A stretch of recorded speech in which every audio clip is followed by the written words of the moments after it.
Welcome everyone. In this video I'm going to continue the work with strain gauges. So what you can see here is just a few tools for doing another demonstration. So one of the most important part is this thin aluminum bar. As you can see, it bends. And what we will do with this is that we will demonstrate the working principles of a strain gauge. And what you can know from solid mechanics, that if you bend it like this, so it is bending towards that direction, then let's say the top part, this part of the plate or sheet experiences a tensile force, and the bottom part, which is here, experiences a compressive force when I bend it like this. And obviously when I bend it in the other direction, then it flips. So this part becomes compressed and this part becomes tensed, or yeah, it's under tensile stress. So what we will do here is that we are going to check the strain caused by the tensile stresses. So I will bend this thing like this, so it will bend towards that direction. And I'm going to attach a strain gauge in the middle of this bar. And how I will do that is I will prepare the surface, not professionally because I don't have all the tools, but I will try to be as good as possible. So I will prepare the surface, then I will attach a strain gauge that you can see here. It's a regular 350 ohm strain gauge. And after that, I will show you how to solder these small solder pads on it. I will use some very nice flexible wires. And then I will attach another set of wire to this, just to be able to transfer it to some distance. I mean, transfer the signal to some distance. And then I will use my acquisition device, which consists of an ADS1256 and 4 of this amplifier. And the basic principle of this amplifier, as you can see, it has a strain gauge attached to it. So this strain gauge connects to 3 other resistors. So these basically 4 resistors together, so the strain gauge plus these 3 other, make a Wheatstone bridge together. So what you do is that you feed some voltage to 2 opposite corners of the Wheatstone bridge, and you measure the voltage on the 2 other opposite corners of the Wheatstone bridge.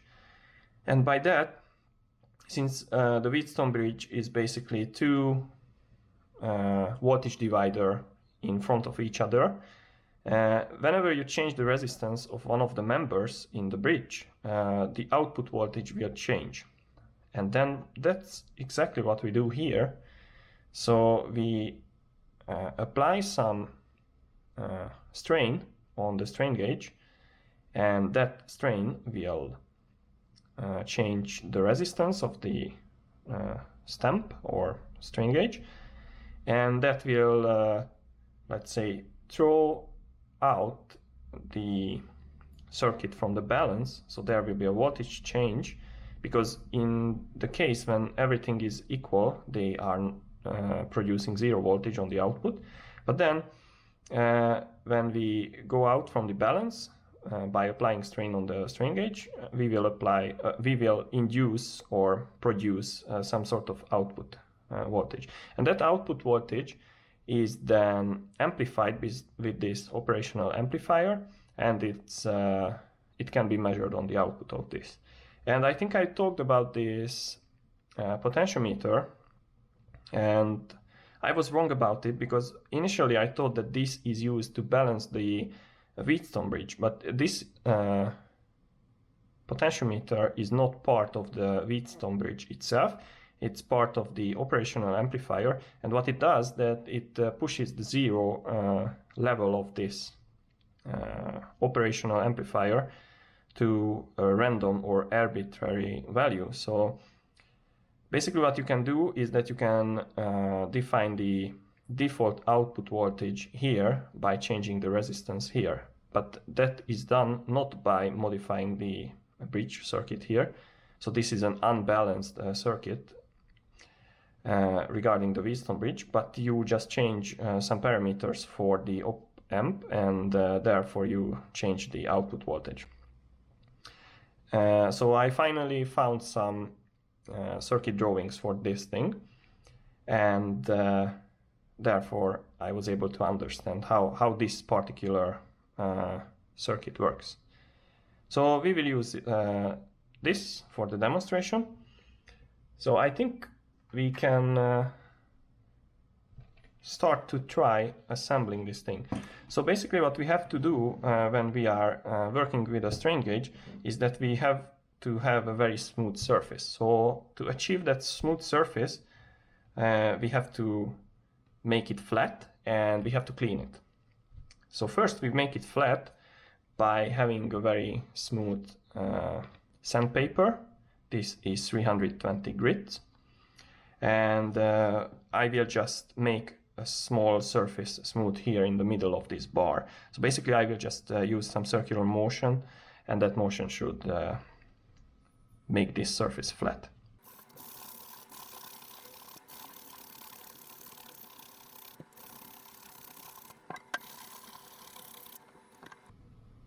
So it's not perfect, but we are not going for perfection right now because I just want to demonstrate this thing.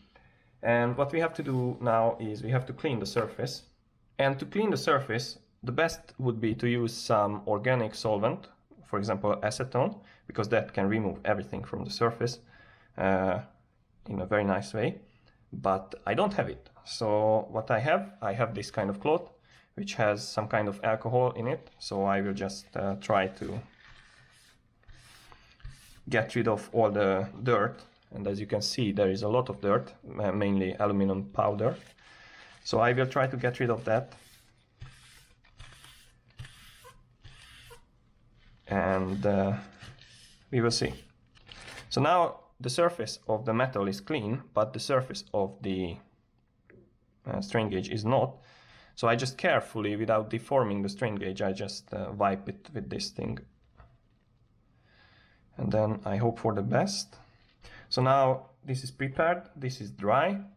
I can see that the surface here is not perfect, but it's fine. And I saw two different practices. Sometimes people already solder this somewhere else and then they attach to the surface. But I don't really agree with that technique, because if you solder it on a metal surface, and let's emphasize metal, so first you glue it to the metal and solder it, I believe that the strain gauge experiences less stresses because the metal can remove the heat very quickly. So when you are soldering the pads, due to the good heat conduction or thermal conductivity of the metal, you don't really stress the strain gauge with the heat. So what we will do is I need some clean surface, for example the metal that we just recently cleaned, and we need a small tape first.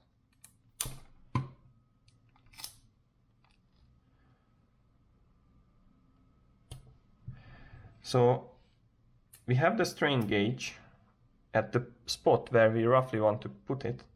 So I just use this tape and just grab the strain gauge with the tape. So this is done. So I carefully hold it down, let's say with this tweezer. And now we need some glue. So this is just a regular super glue, as you can see. It's not an advertisement. I have never used this, so we will see what we can do with it. But now we just apply a few drops here. Spread it a little bit.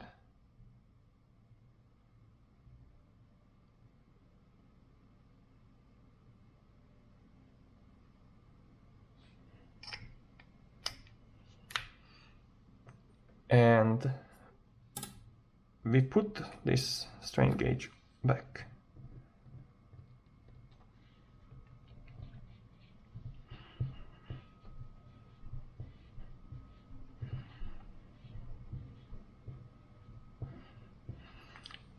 So now it's attached, and I wait a little bit to have some good adhesion between the strain gauge and the surface of the metal.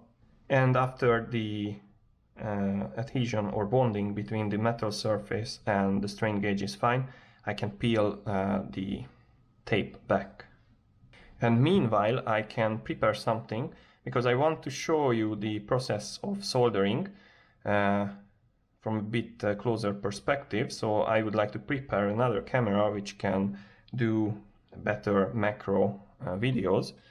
So then you will be able to observe the grid, because I want to explain how it works.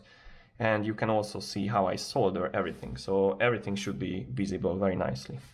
So I prepared everything. You can see the bottom of the macro stand here. So the camera is here. I have to move the strain gauge here just to put everything on the picture of this camera. So now I try to peel back this thing without destroying everything. And as you can see, the adhesion was perfect. So it seems that the super glue was super.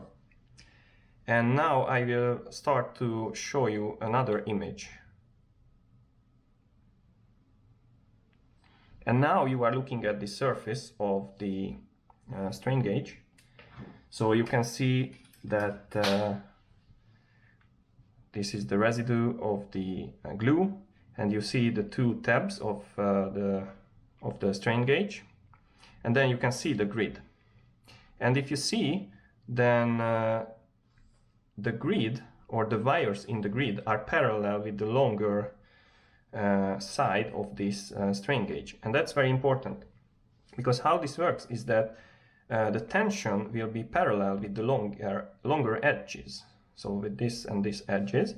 And that means that when we pull, so let's say parallel with the x-axis, or the parallel with the longer axis, then the lengths of these wires are changing. And when you change the wire length, you also increase the resistance, and that's how you convert the strain into resistance. And then in the y direction, it's not sensitive, because basically you just increase the gap between the elements of the grid, but there is nothing else happening than just on the two sides of the grid. When it is bending back 180 degrees, you just open up that bending a little bit more. So it's like, I can show it if you go back to the other camera, then for example they are like this. So this is the longer part and this is the U bend, and when you deform it in the Y direction, you just open up this, like open this up like this, but the length is not changing. And basically that's how we get rid of that kind of motion. So now let's just measure it with the multimeter, and this should show the resistance, and the resistance should be 350 ohms. So let's see what we get.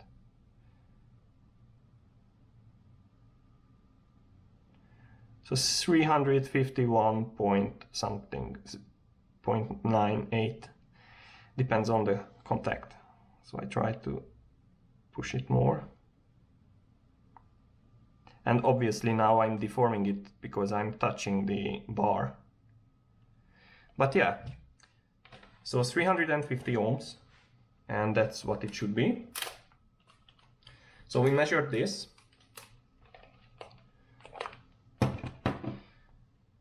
And now what we should do is that we should solder it. So first of all, I have the cables prepared, but they are only stripped. So I just fix the cables quickly.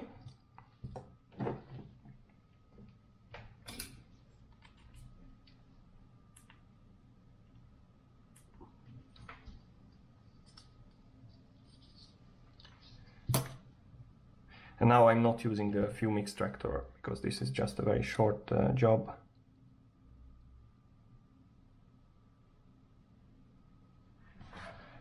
So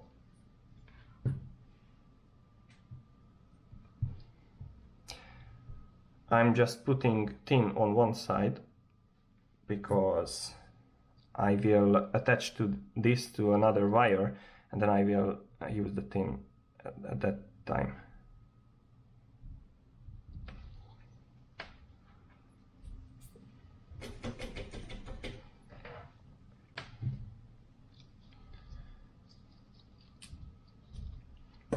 So this is done, and now I have to cut back the wires to a shorter length. So we need something like, let's say, this, and the same applies here.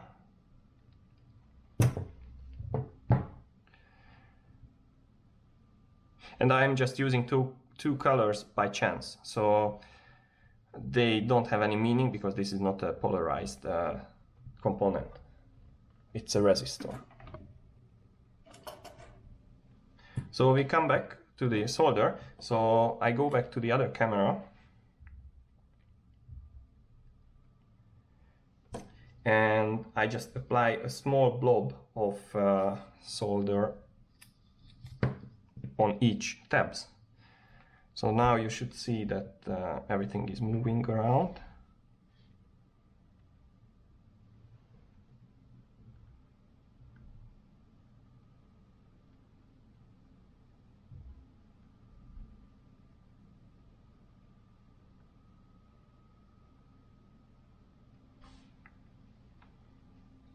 So hopefully this will be sufficient. And since I'm right-handed, I have to flip this.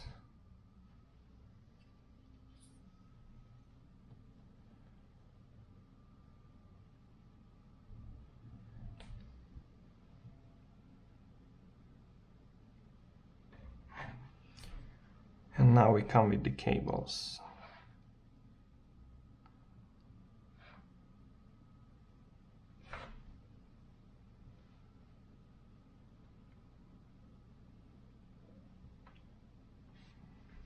So this one looks fine.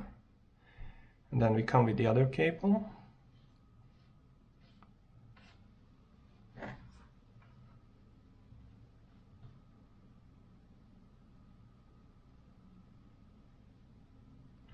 And this looks fine as well.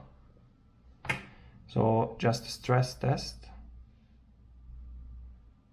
Yes, this is fine.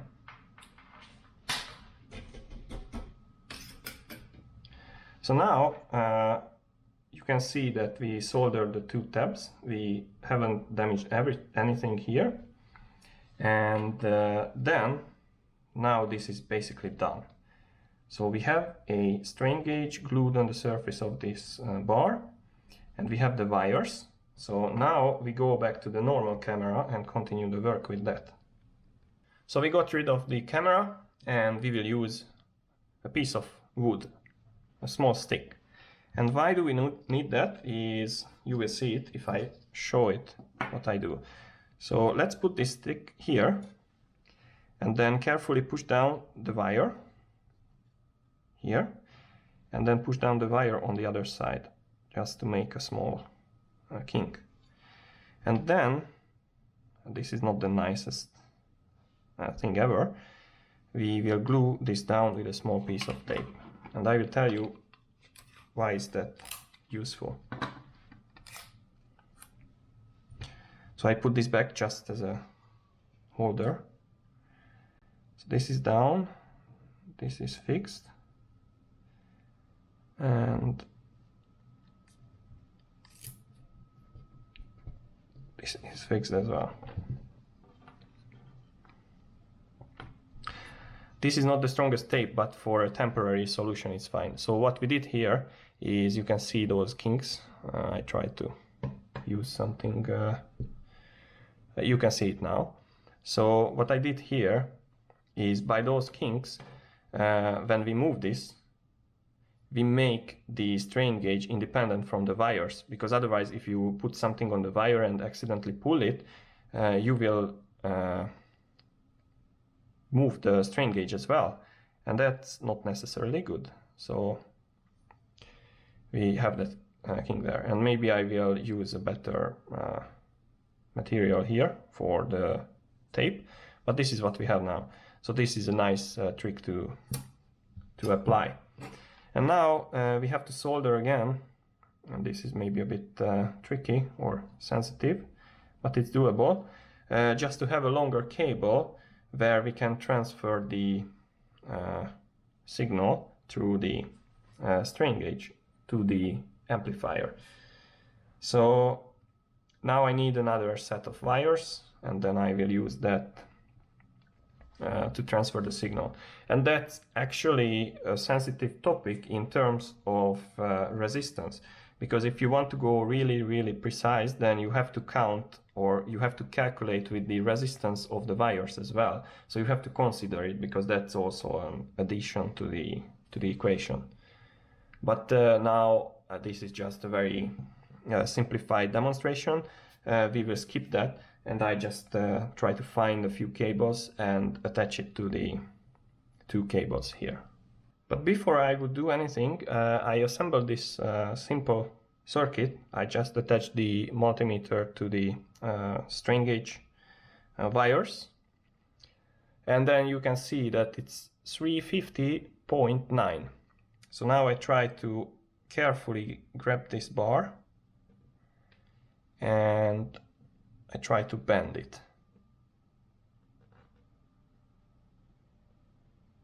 So you can see that there is a change. And now this was tensile force, and I increased the resistance. And now let's make it compressive. And I decrease the resistance. So increase the resistance by tensile force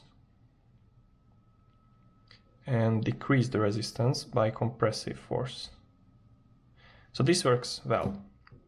And actually, if there is a teacher watching this, which I doubt, because maybe it's not too interesting, but if you are teaching Hooke's law to students, you should put together this system, because it's a very cheap system. This can be, you saw the components, just the glue, some tape, some strain gauge. You can buy 10 for $1 or something like that. So it's very cheap, and you just need a multimeter. And actually you can show the Hooke's law with this. So yeah, I encourage everyone who wants to show some nice mechanics for students or something, then this can be a very cheap and let's say powerful demonstration. And also you can show this typical cantilever problem, and then you can have the tensile and compressive forces or stresses, and you can demonstrate it that this is how it works. But yeah, sorry for changing some topics, but yeah, this can be something cool. So now I try to find a wire and solder it. So the system is done, and as you can see, I have this 1/2 meter black wire here. It has 2 wires and the shielding inside, so it's a nice wire. If I want to use the shielding, I can use, but I just put this aside, because at this moment I don't want to use it. So now you can see the resistance 350.9. Let's apply some tensile force. So you could see that this change was very small. It was basically 0.5 ohms. So when we use this circuit, for example, that's why we need the amplifier in it, because first we convert a very small resistance change into a possibly very small voltage change as well. But then that small voltage change, which is I think in the range of millivolts, can be amplified and then can be put in the output. So that's what we will do now. So I go to my computer and I just show you the screen with some graphs. So I will attach this strain gauge to my black box, which you can see in my previous video. And after that, when I attached it, I will just bend it and we will see how the output signal changes. So this is my software here, and I'm not going to go into too much details, but let's just work with it and then I will explain what is necessary. But the software is not yet done because I have to make some calculations and I have to add some more features. So this is just half done software. So let's connect to the STM32. So you should check my previous video, but the circuit consists of an STM32, which you can replace to an Arduino, and then an ADS1256 24-bit AD converter, and I have 4 of these strain gauge amplifier modules. So we just connect to the first one, and I just start the measurement. So now we are refreshing the screen with 15 Hz, and the sampling rate on the AD converter is 100 Hz. And you can see that we get quite a smooth signal, and this is the actual voltage coming out from the amplifier circuit. So it's 2.4 volts. And now I grab this bar, so you should see some changes, because I will bend it slightly. Even if I touch it, you can see that it can sense the changes in the stress. So now I bend it in the tensile direction very slowly, and you can see that the voltage drops in the circuit,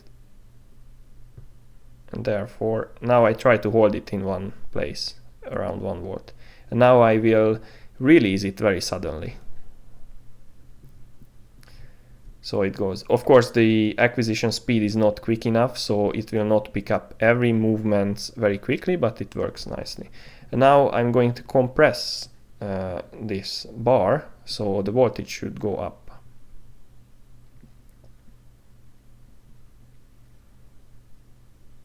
And now I'm holding it in one place. And now I release it. And it jumps back, and now I put it down. So now the material can relax or whatever. I'm not touching it. So you can see that the voltage is roughly 2.4 volts, and now we get a nice signal here. And the voltage level is basically the same as it was here. And you can see it's not too noisy, so the signal is nice. I can further increase the resolution by changing this PGA, which is the amplifier inside the circuit of the ADS1256. And actually my final goal is that since this circuit, the ADS1256, has built-in amplifiers, I will get rid of the strain gauge boards, which I showed you in the video. I will build my own Wheatstone bridge.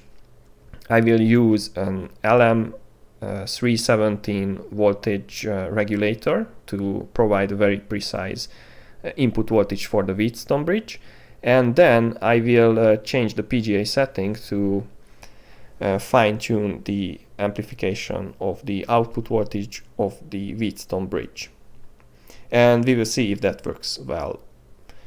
So basically this was the demonstration. I grab this bar again and move it a little bit just to see what happens. So now I bend it up and down, and you can see. But basically this is the demonstration that I wanted to show you. So now we have a fully working prototype of this. So the next step is to improve the software. So that will be maybe another video when I show you some more features with this software. I will also make my own circuit, my own Wheatstone bridge, and we will see how that works as compared to the amplifier circuit. But you can see it works. Now I just have to use the formulas, the gauge factor, and based on the voltage and the gauge factor and so on, I can put the numbers here. So these are the placeholders, the zeros for the strain. And then we will also be able to see the stresses when we, for example, have a tensile force. And we just use the Hooke's law. That's why we have the Young's modulus here for steel, for example. And then we see everything. Maybe for some fun, I can stop this experiment and go for another sampling speed. So let's wait until the points are moving out.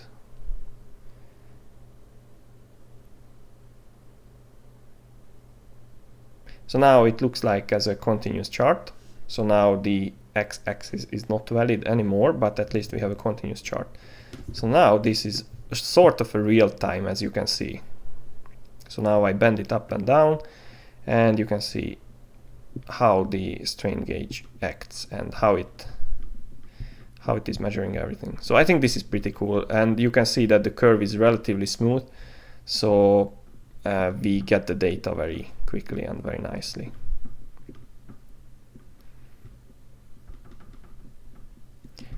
It's hard to vibrate it, but yeah, you can see that this is very nice.